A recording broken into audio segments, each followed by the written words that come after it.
ஊடகவியலாளர் பத்திரிகையாளர் நண்பர்களுக்கு இந்திய கம்யூனிஸ்ட் கட்சியின் தமிழ்நாடு மாநில குழுவின் சார்பில் வணக்கத்தை தெரிவித்துக் கொள்கிறோம். பத்திரிகையாளர் சந்திப்பில் என்னுடன் கட்சியின் மாநில துணை செயலாளர் தோழர் பெரியசாமி, தோழர் ரவி இருவரும், அதே போன்று மாநில நிர்வாகிகள் பலரும் பங்கேற்கிறோம். அனைவர் சார்பிலும் உங்களுக்கு வணக்கம். தமிழகம் முழுவதும் நேற்று தீபம் ஏற்றி கொண்டாடப்பட்டது.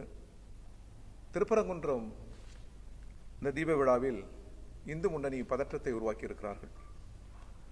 நீதிமன்ற தீர்ப்பு இத்தகைய பதற்றச் சூழலுக்கு வழிவகுத்துள்ளது. இத்தகைய பதற்றச் சூழலிலும் மதுரை மக்கள் நல்லிணக்கம் காத்திருக்கிறார்கள், அமைதி காத்திருக்கிறார்கள். இதுதான் தமிழகத்தினுடைய, தமிழ்நாட்டுடைய பண்பு கூறு. நீதிமன்ற தீர்ப்பு இந்திய கம்யூனிஸ்ட் கட்சிக்கு ஏற்புடையதல்ல. நாடு மதச்சார்பற்ற நாடு. சட்டத்தின்படி இந்தியாவில் மதங்களுக்கும் ஆலய வழிபாட்டிற்கும் அவரவர் விருப்பப்படி விழாக்கள் நடத்துவதற்கும் சட்டம் இடம் தருகிறது. அதே நேரத்தில் நாடு ஒரு மதம் சார்ந்த நாடு இல்லை. உலகத்திலேயே வேறு எந்த நாட்டிலும் நிகழாத மதச்சார்பின்மை நம்முடைய நாட்டில் நிகழ்கிறது, கடைபிடிக்கப்படுகிறது. இத்தகைய மதச்சார்பினுடைய அடித்தளத்தை தகர்க்கிற வகையில் நீதிபதியின் தீர்ப்பு என்பது சரியல்ல. இது சட்ட முறைமையை நெருக்கடிக்குள்ளாக்கும். அரசியல் சாசனம் வகுத்தளித்திருக்கிற பன்முகத்தின் அடித்தளமாக இருக்கிற மதச்சார்பின்மையை சிதைக்கிற செயல் இந்த செயல். இது ஏற்புடையதல்ல. எனவே அவர் நீதிபதிக்கான தார்மீகங்களை, சட்டப்படியான நியாயங்களை அவர் இழக்கிறார். எனவே அவரை திரும்ப பெற வேண்டும் என்று இந்திய கம்யூனிஸ்ட் கட்சி வலியுறுத்தி கேட்டுக்கொள்கிறது. அதேபோன்று சிஆர்பிஎஃப் சட்டத்தில் இடம் இருக்கிறதா? மக்களால் தெரிவு செய்யப்பட்ட ஒரு மாநில அதிகாரம் ஆட்சி செலுத்துகிற பொழுது சிஆர்பிஎஃப் இதை பயன்படுத்துவது என்பது தமிழக காவல்துறையை கடந்து செல்வது மட்டுமல்ல, தமிழக சட்ட ஆட்சி உரிமையின் மீது நடத்தப்படுகிற தாக்குதல் என்று கம்யூனிஸ்ட் கட்சி அதை வன்மையாக அவ்வாறு அதை அழுத்தமாக கருதுகிறது. அதேபோன்று இது சம்பந்தமான கருத்துக்கள் வெளியிடுவது பல கட்சி இயங்குமுறை கொண்ட நாட்டில் மிக இயல்பு. பெரிய பெரிய பிரபலமான மனிதர்கள் துவங்கி சாதாரண மனிதர்கள் வரை கருத்துக்களை சொல்லலாம். ஆனால் நாடாளுமன்ற உறுப்பினர் சு வெங்கடேசன் அவர்கள் கருத்து சொன்னதற்காகவே அவர் மீதான கொலை மிரட்டல் என்பது ஏற்கத்தக்கதல்ல. அதை நாங்கள் கண்டிக்கிறோம். அதேபோன்று புட்வா புயல் நெல் பாதித்திருக்கிறது, கால்நடைகள் ஏராளமாக பாதித்திருக்கிறது, விவசாயிகள், விவசாய தொழிலாளர்கள் வாழ்ந்திருக்கிறார்கள். ஏக்கருக்கு 35,000 பெற வேண்டும் என்று இந்திய கம்யூனிஸ்ட் கட்சி ஏற்கனவே வலியுறுத்தி கேட்டுக்கொண்டிருக்கிறது. விவசாயிகள் மட்டுமல்ல, விவசாய தொழிலாளர்களும் பெருமளவில் பாதிக்கப்பட்டிருக்கிறார்கள். அவர்கள் ஏதுமற்றவர்கள். உழைப்பை தவிர ஏதுமில்லாத விவசாய தொழிலாளர்களுக்கும் கணக்கெடுத்து குறைந்தது 5,000 ரூபாய் அவர்களுக்கு வழங்க வேண்டும் என்று இந்திய கம்யூனிஸ்ட் கட்சியின் தமிழ்நாடு மாநில குழுவின் சார்பில் கேட்டுக்கொள்கிறோம். ஊராட்சி பணியாளர்கள் காத்திருப்பு போராட்டத்தை நடத்த இருக்கிறார்கள். ஏஐடிசி சார்ந்த பணியாளர்கள் அவர்கள் அந்த போராட்டத்திற்கு தயாரிப்பில் இருக்கிற போது, வாகனங்களுக்கான தயாரிப்பில் இருக்கிற போது காவல்துறை அங்கங்கே தலையீடுகள் செய்து சென்னைக்குள் நுழைகிற போதே கைது செய்வோம் என்றெல்லாம் சில இடங்களில் அத்தகைய துணியில் மிரட்டியிருப்பதை இந்திய கம்யூனிஸ்ட் கட்சி கண்டிக்கிறது. அது சரியல்ல. உழைக்கிற மக்கள் தங்கள் கோரிக்கைகளுக்காக போராடுவதை அரசு ஊக்குவிக்க வேண்டும். உழைக்க மக்கள் போராட்டத்தால் ஜனநாயகம் வளருமே அன்றி ஜனநாயகத்திற்கும் ஆட்சி முறைக்கும் எந்த நெருக்கடியும் ஏற்படாது. ஜாதி சார்ந்த, மதம் சார்ந்த போராட்டங்களுக்கு தான் அரசாங்கம் தடைகளை விதிக்க வேண்டும் என்று உழைப்பவர், நாட்டின் முதுகெலும்பாக இருக்கிற உழைக்கிற மக்கள், எளிய மக்களினுடைய போராட்டங்களுக்கும் அவரது இயக்கங்களுக்கும் ஜனநாயகத்தின் கதவுகளை திறந்துவிட வேண்டும் என்பதுதான் ஜனநாயகத்தின் நியதி. அதேபோன்று புதிய தொழிலாளர் சட்டங்களை கண்டித்து 8ஆம் தேதி சிபிஐ, சிபிஐஎம், விசிகா, சிபிஐஎம்எல் 4 பேரும் மாவட்ட தலைநகரங்களில் ஆர்ப்பாட்டத்தை நடத்த இருக்கிறோம். உழைக்கிற மக்களின் மிக நியாயங்களை வலியுறுத்தி நடைபெறுகிற அந்த போராட்டத்திற்கு தமிழ்குரு நல்லுலகம் பேராதரவு தர வேண்டும் என்று நாங்கள் கேட்டுக்கொள்கிறோம். கேரளாவில் இந்த சட்டங்களை அமல்படுத்த முடியாது என்று கேரள அரசு அறிவித்திருக்கிறது. அதே வழியில் மாநில உரிமைகளுக்காக போராடுகிற, ஒன்றிய அரசின் அதிகார குவிப்புக்கு எதிராக போராடுகிற தமிழ்நாடு அரசும் முதல்வரும் கேரளாவை போல் இந்த புதிய சட்டங்களை அமல்படுத்த முடியாது என்று அறிவிக்க வேண்டும் என்று இந்திய கம்யூனிஸ்ட் கட்சி கேட்டுக்கொள்கிறது. அதே போன்ற இ ஃபைலிங் முறை ரத்து செய்ய கோரி வழக்கறிஞர்கள் போராடுகிறார்கள். அந்த போராட்டத்தின் நியாயங்களை அரசு உணர வேண்டும். தமிழக அரசாங்கம் மாற்றுத்திறனாளிகளுக்கு உள்ளாட்சி அதிகாரம் என்று முதல்வர் அறிவித்திருப்பதை இந்திய கம்யூனிஸ்ட் கட்சி வரவேற்கிறது. அது நல்ல முறை. அதேபோல் தனியார் மருத்துவமனைகளில் முதல்வர் காப்பீட்டு மறுக்கப்படுவதாக பல்வேறு இடங்களில் இருந்து புகார்கள் வருகிறது. இது அமல்படுத்தப்பட வேண்டும். தனியார் துறை, தனியார் மருத்துவமனைகள் அரசின் ஏராளமான சலுகைகளை பெறுகிறார்கள். தனியார் மருத்துவமனையில் முதல்வர் காப்பீடு மறுக்கப்படுகிற மருத்துவமனைகள் மீது உரிய சட்ட நடவடிக்கைகள் எடுக்க வேண்டும். சார் சென்னையில் ஏறத்தாழ 50% கூட நிறைவேறவில்லை, தடுமாறுகிறது. அதனுடைய ஆரம்பம் முதல் இதுவரை எல்லா வகையிலுமே குளறுபடியாக இருக்கிறது. எளிய மக்களை சரிவாதிக்கு மேல் வாக்களிக்கும் முறையிலிருந்து தடுத்து விடுகிற சதி இதில் அடங்கியிருப்பதாக நாங்கள் கருதுகிறோம். எனவே மீண்டும் வலியுறுத்துகிறோம், இது முழுவதுமாக ரத்து செய்யப்பட வேண்டும். இல்லை என்றால் கால அவகாசம் முதல்வர் கேட்டுக்கொண்டது போன்று கால அவகாசமாவது நீட்டிக்க செய்ய வேண்டும் என்று நாங்கள் கேட்டுக்கொள்கிறோம். நாட்டின் பிரதமர் தமிழக விவசாயிகளின் இயற்கை விவசாயம் வியப்பளிப்பதாக பாராட்டியிருக்கிறார். பரவாயில்லை. ஆனால் தமிழ்நாட்டிற்கு தர வேண்டிய நிதியை அவர் தர வேண்டும். குறிப்பாக பேரிடர் கால நிதி. விவசாயத்தால் விவசாயிகள், விவசாய தொழிலாளர்கள் பாதிக்கப்பட்ட போது ஒன்றிய அரசு தர வேண்டிய நிதி இருக்கிறது அல்லவா, அது கிடப்பில் இருக்கிறது. அதை உடனடியாக வழங்க வேண்டும் என்று நாங்கள் கேட்டுக்கொள்கிறோம். புட்டின் இந்தியா வந்திருக்கிறார். புட்டின் அவர்கள் ஏற்கனவே நாங்கள் சொன்னது போல் நான் இந்தியா வருகை தருகிற போது தமிழகத்திலிருந்து படிக்க சென்ற மாணவர்கள் ரஷ்ய இராணுவத்தில் யாராவது இருப்பார்களேயானால், இந்திய மாணவர்கள் யாராவது இருப்பார்களேயானால் அது பற்றி அறிவிக்க வேண்டும். இருந்தால் அது பற்றி அறிவிக்க வேண்டும், இல்லை என்றாலும் அது பற்றி அறிவிக்க வேண்டும். அத்தகைய அழுத்தத்தை நாட்டின் பிரதமர் ரஷ்ய பிரதமருக்கு, ரஷ்ய அதிபருக்கு தர வேண்டும் என்று இந்திய கம்யூனிஸ்ட் கட்சியின் சார்பில் கேட்டுக்கொள்கிறோம்.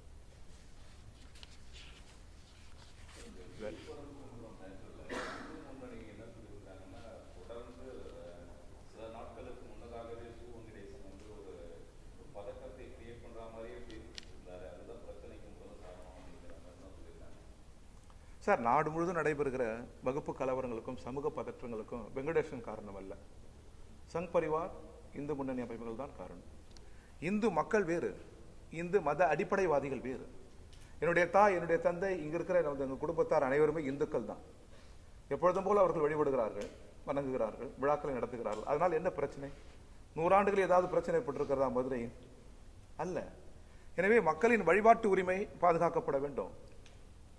மக்களின் மத நம்பிக்கைகள் அவரவர் உரிமை, சட்டம் அங்கீகரிக்கிறது. அதுவல்ல பிரச்சனை. ஆனால் அதற்குள் அரசியலை புகுத்துகிற மத அடிப்படைவாதம் தான் பிரச்சனை. எனவே நாடாளுமன்ற உறுப்பினர் சு வெங்கடேசன் நல்ல பிரச்சனை. நாடு முழுவதும் சங் பரிவார் அமைப்புகள், மத அடிப்படைவாதிகள், மதச்சார்பின்மை தகர்க்க கருத்துக்களை முன்வைக்கிறவர் தான் காரணம் என்று வெங்கடேசன் அல்ல.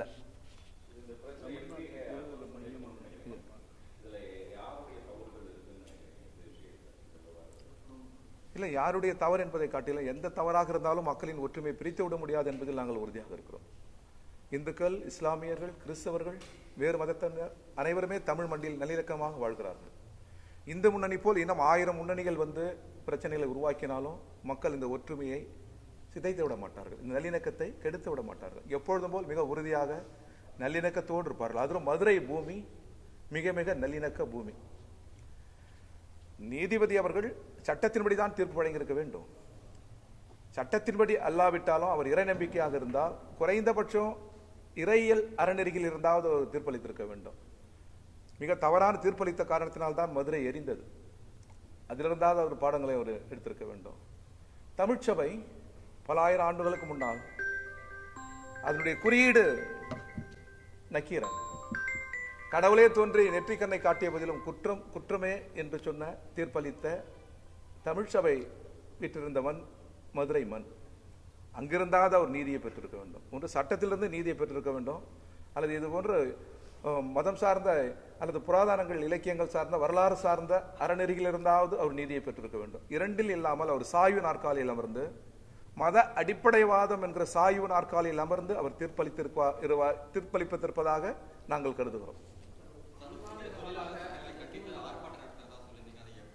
8ஆம் தேதி மாவட்ட தலைநகரங்களில் 4 அமைப்புமே சேர்ந்து நடத்துறோம்.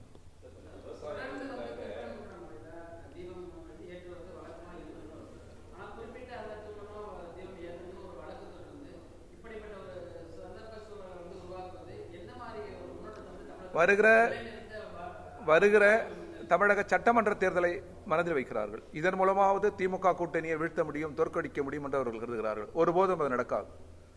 அது ஆரம்பத்திலே நான் சொன்னது போல் திமுக தலைமையால் எங்கள் கூட்டணி வலுவாக இருப்பது, அதைவிட வலுவாக இருப்பது தமிழ் மக்களின் பண்பும் மரபும். தமிழ் மக்கள் எப்பொழுதுமே பிளவு கருத்துக்களை ஏற்க மாட்டார்கள். ஜாதி சார்ந்து, மதம் சார்ந்து, இனம் சார்ந்து, மொழி சார்ந்து பிளவு கருத்துக்களை சுமந்து வருகிற பிஜேபியை அவர்கள் தனிமைப்படுத்துவார்கள், தோற்கடிப்பார்கள். அந்த பண்பும் அந்த மரபும் தான் கூட்டணியோட எங்களுக்கு வலுவானது. எனவே தான் சொல்கிறோம், திமுக தலைமையிலான கூட்டணி வெற்றி பெறும். அதை முறியடிக்க முடியாது இது போன்ற சதிகளால்.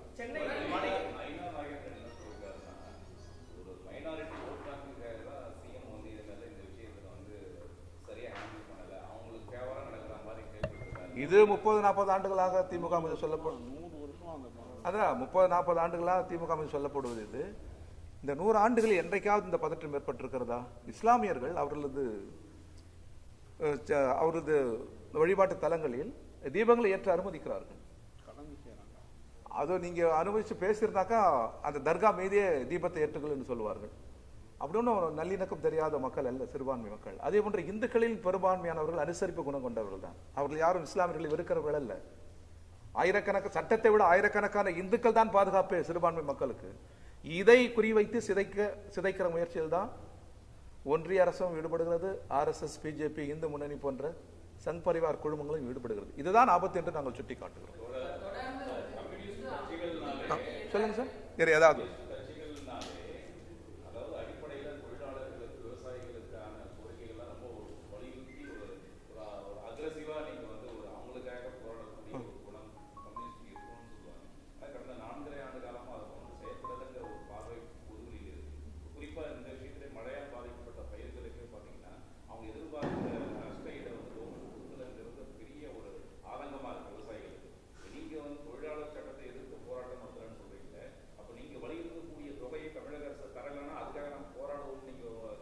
நிச்சயமா போராட்டமே துவக்கி இருக்கிறோம். நாங்கள் குரல் எழுப்புகிறோம். நாங்கள் ஆரம்பத்திலிருந்து, நான் பொறுப்பேற்றிலிருந்து சொல்கிறேன், ஆரம்பத்தில் முத்தரசன் இருந்த போதும் சொல்லியிருக்கிறார், தொழிலாளர்களா அரசா என்றால் நாங்கள் தொழிலாளர் பக்கம், அரசு ஊழியர்களா அரசா என்றால் நாங்கள் ஊழியர்கள் பக்கம். ஏழை எளிய மக்கள் பாதிக்கப்படுகிற போது அவர்களா அரசு நிர்வாகமா என்றால் நாங்கள் ஏழை எளிய மக்களின் பக்கம். இதுல நாங்கள் தெளிவா சொல்லிட்டோம். இல்லை என்றால் நாங்கள் இல்லை. நீங்க என்ன சொல்ல வரீங்கன்னா, உங்க குரல் ஒன்றிய அரசுக்கு எதிரான குரல் வலுவாக இருக்கிறது, அந்த அளவிற்கு மாநில அரசுக்கு எதிராக உங்கள் குரல் இல்லைன்னு நீங்க சொல்றீங்க. அது உண்மைதான். அதிகாரத்தை குவித்து வைத்திருப்பது ஒன்றிய அரசு, மாநிலங்களின் உரிமையில் தலையிடுவது ஒன்றிய அரசு, நாட்டின் ஜனநாயகத்தில் அரசமைப்பு சட்டத்தை சிதைப்பது ஒன்றிய அரசு. எனவே கோபம் 60-70% அவர்கள் மீது தான் வரும். உரிமைகளுக்காக போராடுகிற மாநில அரசின் மீது வராது. இதன் பொருள் உழைக்கிற மக்கள், எளிய மக்கள், விவசாயிகளின் கோரிக்கையை கடந்து செல்வதல்ல. அவர்களின் கோரிக்கையில் நாங்கள் உறுதியாக இருக்கிறோம். தொடர்ந்து போராடுவோம், குரல் எழுப்புவோம். தஞ்சையில் டெல்டா பகுதியில் போராட்டத்தை நாங்கள் துவக்கி இருக்கிறோம். அரசுக்கு எதிராக நாங்கள் கருத்துக்களை முன்வைக்கிறோம். அதில் சமரசத்திற்கு இடமில்லை. அதை முதல்வரும் உணர்வார். எப்பொழுதுமே உழைக்கும் மக்களின் நலன் சார்ந்துதான் எங்கள் குரல் இருக்கும். அதில் எந்த விதமான சமரசத்திற்கும் இடமில்லை. ஆனால் அதே நேரத்தில் முதல்வர் துவக்கி இருக்கிற போர் ஜனநாயகத்தை காப்பதற்கான போர், அரசியல் சாசனத்தை காப்பதற்கான போர், நமது நல்லிணக்கத்தை காப்பதற்கான போர். எனவே இந்த போரில் அவரிடம் நாங்கள் மிக நெருக்கமாக இருக்கிறோம். இரண்டையும் அரசியலாக நீங்கள் பார்க்க வேண்டும் என்று கேட்டுக்கொள்கிறோம்.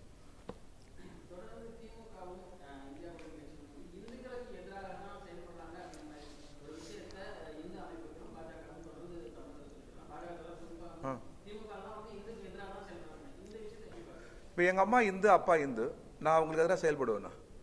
அவ்வாறு அல்ல. கோடிக்கணக்கான மக்கள் இந்து மக்கள். ஆரம்பத்திலே சொன்னது போல் இந்த நாட்டின் நல்லிணக்கத்தை, ஒற்றுமையை, சமய ஒருமைப்பாட்டை அரசியல் சாசனம் மட்டும் பாதுகாத்து நிற்கவில்லை. பெரும்பான்மையான இந்துக்களிடம் இருக்கிற அனுசரிப்பு, எங்கே கலவரம் நடந்தாலும் எளிய மக்களை அணைத்துக் கொள்கிற பாங்கு, யாரும் பிரித்து விட முடியாத உறவு நம்முடைய உறவு. மதங்களால் இந்துக்களையோ இஸ்லாமியர்களோ கிறிஸ்தவர்களையோ வேறு மதத்தவரையோ நம்மால் யாராலும் பிரித்து விட முடியாது. ஆனால் தான் இந்தியா உலக கலிக்கும் என்று விவாகரனர் சொன்னார். இந்த ஒற்றுமையை குறிவைக்கிறது ஒன்றிய அரசு, பிஜேபி, ஆர்எஸ்எஸ். அதை தான் நாங்கள் கடுமையாக எதிர்க்கிறோம்.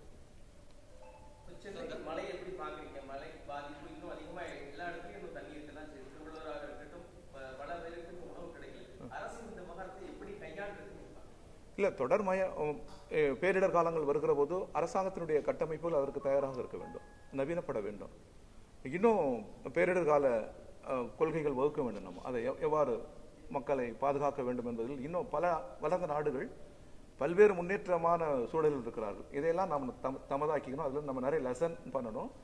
அதோடு கூட கியூபான்னு பார்த்தீங்கன்னா சிறிய நாடு தான், பெரும் பேரிடர் வரும். சிறிய நாடு, பேரிடர் வரும். மணல் புயல், ஹவுதியில் மணல் புயல் பாதித்தால் இங்கிருந்து ஒரு 3000-4000 பேர் செல்வார்கள். எத்தோப்பியாவில் பெரும் பஞ்சம் என்றால் அங்கிருந்து 3000-4000 பேர் செல்வார்கள் பேரிடர் கால பணி செய்வதற்காகவே. 3000 பேர் சென்றால் திரும்பி வருகிற போது 300 பேர் 400 பேர் வருவார்கள். எல்லோரும் மரணம் அடைந்திருப்பார்கள் அந்த பணியில். அது காரணம், அது சட்ட வடிவே அங்கே இருக்கு. அருகாமை நாடுகள், அண்டை நாடுகள் பேரிடர் ஏற்பட்டால் அங்கே சென்று சேவை செய்ய வேண்டும் என்ற சட்ட வடிவமே கியூபாவில் இருக்கிறது. அங்கே ஒவ்வொரு மாணவர்களுக்கும் அந்த பயிற்சி இருக்கிறது. எனவே பள்ளி பருவத்திலேயே, மாணவ பருவத்திலேயே பேரிடர் கால பயிற்சி, மக்களை வேடிக்கை பார்க்கிற இளம் பருவம், மாணவ பருவம் அவ்வாறு அமைந்து விடக்கூடாது. நாங்கள் கூட எங்கள் கட்சியில் சொல்றது 2-3 அறிக்கை கொடுத்துருக்கிறோம். எங்க வெள்ளம் சூழ்ந்தாலும், புயல் பேரிடர் சூழ்ந்தாலும் நம்ம பார்வையாளராக இருக்கக்கூடாது. இளம் பருவத்தோடர்கள், செந்தொண்டர்கள் சென்று அரசுடன் ஒத்துழைக்க வேண்டும். அரசு பணி நடைபெறாத இடங்களில் நாமே மக்களை பாதுகாக்கிற பணியில் ஈடுபட வேண்டும் என்று நாங்கள் தொடர்ந்து வலியுறுத்துகிறோம். அந்த முறையை வளர்த்தெடுக்க வேண்டும் என்று நாங்கள் கேட்டுக்கொள்கிறோம்.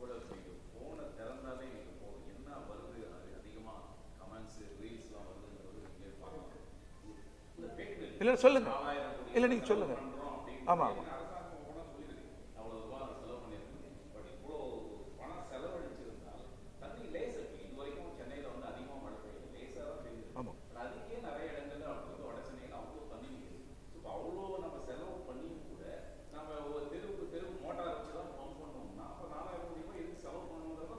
நிச்சயமாக இது பற்றியெல்லாம் நாம் மறுபரிசீலனை செய்ய வேண்டும். அதனால சொல்றேன், வளர்ந்த பல நாடுகளில் இருக்கிற தொழில்நுட்பங்களை நம்ம இங்கே புகுத்தி, அருகாமையில் கடல் இருக்கிறது, எதிர்வருங்காலங்களில் இதுபோல் மழை நீர், புயல், பேரிடர் காலங்களில் அதை சமாளிப்பதற்குரிய உரிய கட்டமைப்பு, நவீன கால கட்டமைப்பு, ஏஐ யுகத்தில் நாம் வாழ்கிறோம்.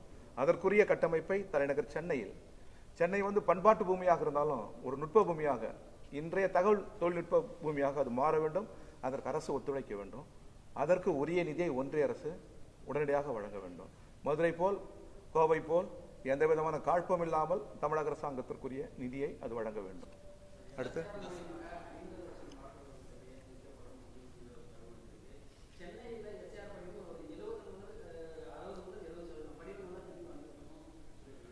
ஆரம்பத்திலேயே தடுமாறுகிறது, தோற்றுவிட்டது. இப்போ தேர்தல் ஆணையம் ஒரு கிளர்ச்சிக்கு வழிவகுக்கிறார்கள். ஜனநாயகத்தின் மீது நம்பிக்கையை இழக்க செய்கிறார்கள். உலகத்திலேயே சிறந்த நாடாளுமன்ற ஜனநாயக முறை நம்முடையது, தேர்தல் முறை நம்முடையது. இவ்வளவு கூடிய மக்கள் வாக்களிக்கிற நாடே உலகில் இல்லை. எனவேதான் டாக்டர் அம்பேத்கர் உட்பட, நேரு உட்பட நமது முன்னோர்கள் இதை டான்ஸ் ஆஃப் டெமோக்ரஸி என்றார்கள், ஃபெஸ்டிவல் ஆஃப் டெமோக்ரஸி என்றார்கள். உலகத்தில் இதுபோல் ஒரு ஜனநாயகம் இல்லை. இதையெல்லாம் இந்த நடனம் புரிகிற ஜனநாயகத்தின் காலை ஒடிக்கிறது தேர்தல் ஆணையமும் ஒன்றிய அரசும். வியப்புக்குரிய ஜனநாயகத்தை முடக்க பார்க்கிறது ஒன்றிய அரசு. எனவே இது முற்றிலுமாக தோற்றுவிட்டது. பெரிய சதியில் ஈடுபடுகிறது தேர்தல் ஆணையம். முதல்வருடைய வேண்டுகோளை ஏற்கவில்லை, சட்டமன்ற தீர்மானத்தை மதிக்கவில்லை, எதிர்கட்சிகளுடைய கருத்தையும் அறியவில்லை. எனவே ஜனநாயகத்தினுடைய குரல் வழியை நெரிக்கிற செயல் இது.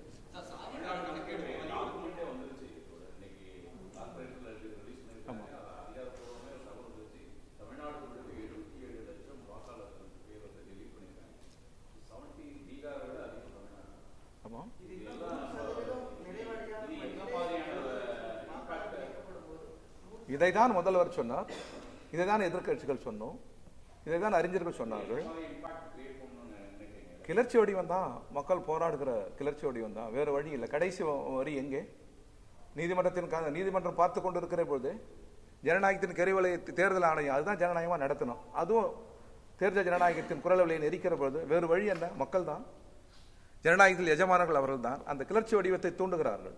ஜனநாயகத்தில் கிளர்ச்சி வடிவம் தவறு ஒன்றும் இல்லை. நல்ல பாடத்தை மக்கள் தருவார்கள். என்னங்க? நிச்சயமா எப்பொழுதுமே எங்கள் கொள்கை என்பது மக்கள் ஒற்றுமை, சமய நல்லிணக்கம். எங்களுக்கு கடவுள் நம்பிக்கை இல்லை, ஆலய வழிபாட்டில் எங்களுக்கு நம்பிக்கை இல்லை. ஆனால் ஆலய வழிபாடும் கடவுள் நம்பிக்கை உள்ள மக்கள் சகோதரத்துடன் நல்லிணக்கத்துடன் வாழ வேண்டும் என்பதில் நாங்கள் உறுதியாக இருக்கிறோம். அதற்காக எந்த விலையும் கொடுப்போம், எத்தகைய குரலும் கொடுப்போம். எங்களுக்கு நல்லிணக்கம் தான் முக்கியம்.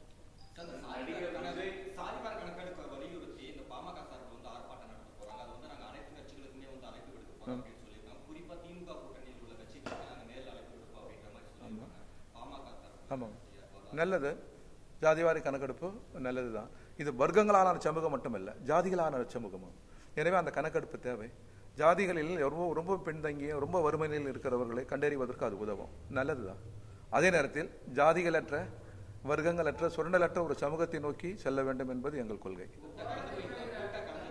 அது அந்த சூழல் பொறுத்து அழைப்பு வரட்டும். அப்புறம் கலந்து பார்த்து பேசி நீதிக்கான போராட்டங்கள், சமூக நீதிக்கான போராட்டங்கள் எதையும் நாங்கள் கடந்து செல்ல மாட்டோம். யார் நடத்தினாலும் யாரும் எங்களுக்கு பகை இல்லை. நிரந்தர பிஜேபி கொள்கையால் எங்கள் எதிரி, RSS கொள்கையால் எங்கள் எதிரி, நாட்டை புலப்படுத்துவதால். மற்றபடி எங்களுக்கு யாரும் வெறுப்பில்லை, யாரும் எதிரி இல்லை, யார் மீதும் எங்களுக்கு பகை இல்லை. எங்கள் கொள்கை ஏகாதிபத்தியத்தை எதிர்ப்பது, முதலாளித்துவத்தை எதிர்ப்பது, மத அடிப்படைவாதிகளை எதிர்ப்பது, அவ்வளவுதான். கட்சிகளை எதிர்ப்பது அல்ல. பரிசீலிப்போம்.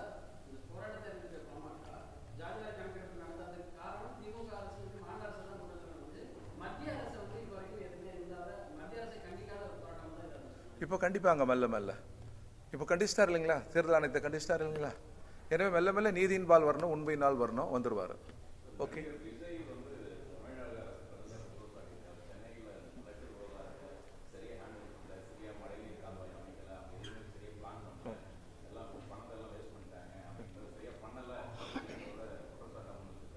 இப்பொழுதாவது ஒரு அரசியல் பேசுகிறார், நல்லது. இவ்வாறு அவர் பேச வேண்டும், தலையிட வேண்டும் தான் நாங்கள் எதிர்பார்க்கிறோம். அப்போதான் ஒரு அரசியல் வடிவம் வரும், கட்சியாக அது வடிவம் வரும்.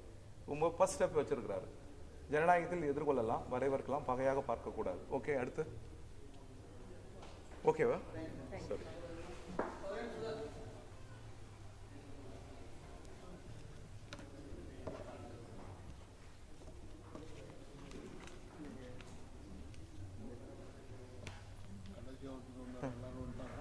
தெரியல.